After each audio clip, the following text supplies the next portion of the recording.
I have always had the deep understanding for myself that if anything was going to move forward in my life, that I was going to have to be responsible for making that happen. I know that to be true now and can articulate it as you are responsible for your life.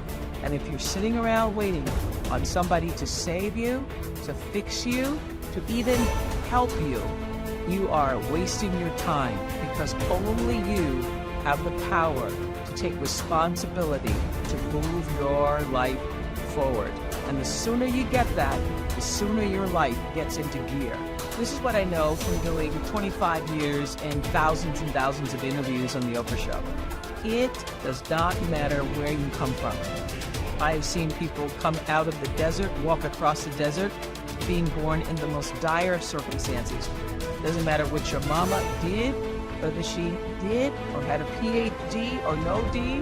What matters is now, this moment, and your willingness to forgive the past, take responsibility, and move forward. You need activation energy to start the change. That's the key to creating any kind of change. That's the ethical requirement of individual being in the proper sense, is to constantly know that you're not what you could be, to take responsibility for that, and to commit yourself, like body and soul, to the attainment of that ideal. If you think about the times when you're at peace with yourself with regards to how you're conducting yourself in the world, it's almost always conditions under which you've adopted responsibility.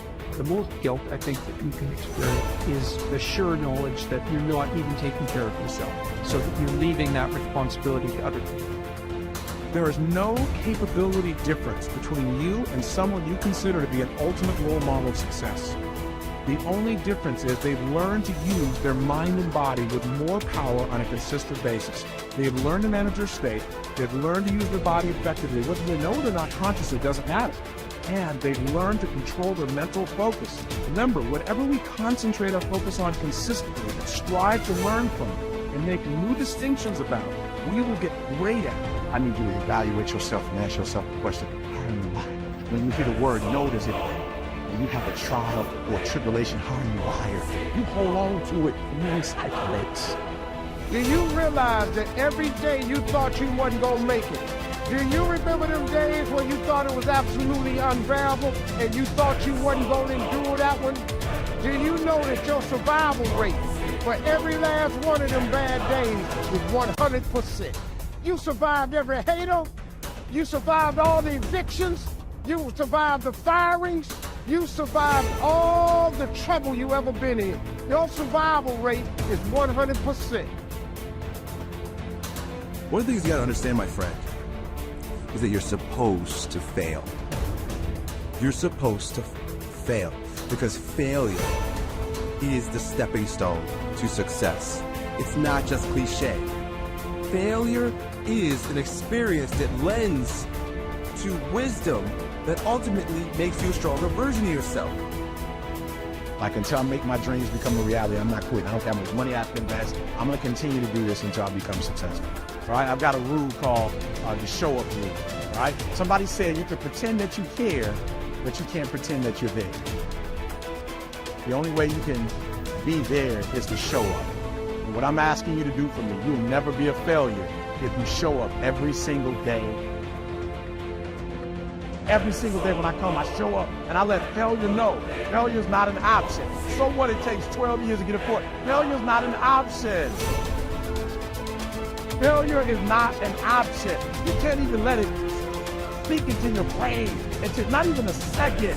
You have to know that this thing is going to work. Come bad or high water, whatever it is that I set out to do, it may not happen in 6 months, it may not happen in a year, it may not happen in 2 years, but at some point, my dream is going to become a reality. Concentrate every minute like a Roman, like a man, on doing what's in front of you with precise and genuine seriousness, tenderly, willingly, with justice. And on freeing yourself from all other distractions. Yes, you can, if you do everything as if it were the last thing you were doing in your life, and stop being aimless, stop letting your emotions override what your mind tells you. Stop being hypocritical, self-centered, irritable. You see how few things you have to do to live a satisfying and reverent life. If you can manage this, that's all even the gods can ask of you.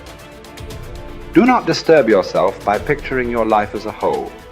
Do not assemble in your mind the many and varied troubles which have come to you in the past and will come again in the future, but ask yourself with regard to every present difficulty, what is there innerable and beyond? Endurance. You would be ashamed to confess it. And then remind yourself that it is not the future or what is past that afflicts you, but always the present, and the power of this is much diminished if you take it in isolation and call your mind to task if it thinks that it cannot stand up to it when taken on its own. Think of your many years of procrastination. How the gods have repeatedly granted you further periods of grace, of which you have taken no advantage. It is time now to realize the nature of the universe to which you belong and of that controlling power whose offspring you are, and to understand that your time has a limit set to it. Use it then to advance your enlightenment, or it will be gone and never in your power again. Men seek retreats for themselves, houses in the country, seashores and mountains, and thou too art wont to desire such things very much. But this is altogether a mark of the most common sort of men, for it is in thy power whenever thou shalt choose to retire into thyself. For nowhere, either with more quiet or more freedom from trouble, does a man retire than into his own soul, particularly when he has within him such thoughts that by looking into them he is immediately in perfect tranquility. And I affirm that tranquility is nothing else than the good ordering of the mind. Constantly then give to thyself this retreat and renew thyself. And let thy principles be brief and fundamental, which as soon as thou shalt recur to them will be sufficient to cleanse the soul completely and to send thee back free from all discontent with the things to which thou returnest. For with what art thou discontented? With the badness of men? Recall to thy mind this conclusion, that rational animals exist for one another, and that to endure is a part of justice, and that men do wrong involuntarily. And consider how many already after mutual enmity, suspicion, hatred, and fighting have been stretched dead, reduced to ashes, and be quiet at last. But perhaps thou art dissatisfied with that which is assigned to thee out of the universe. Recall to thy recollection this alternative. Either there is providence or atoms, fortuitous concurrence of things, or remember the arguments by which it has been proved that the world is a kind of political community, and be quiet at last. But perhaps corporeal things will still fasten upon thee. Consider then further that the mind mingles not with the breath, whether moving gently or violently, when it has once drawn itself apart and discovered its own power.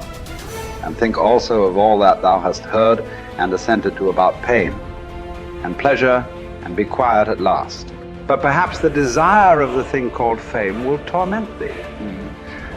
See how soon everything is forgotten, and look at the chaos of infinite time on each side of the present, and the emptiness of applause, and the changeableness and want of judgment in those who pretend to give praise, and the narrowness of the space within which it is circumscribed, and be quiet at last. For the whole earth is a point, and how small a nook in it is this thy dwelling, and how few are there in it, and what kind of people are they who will praise thee?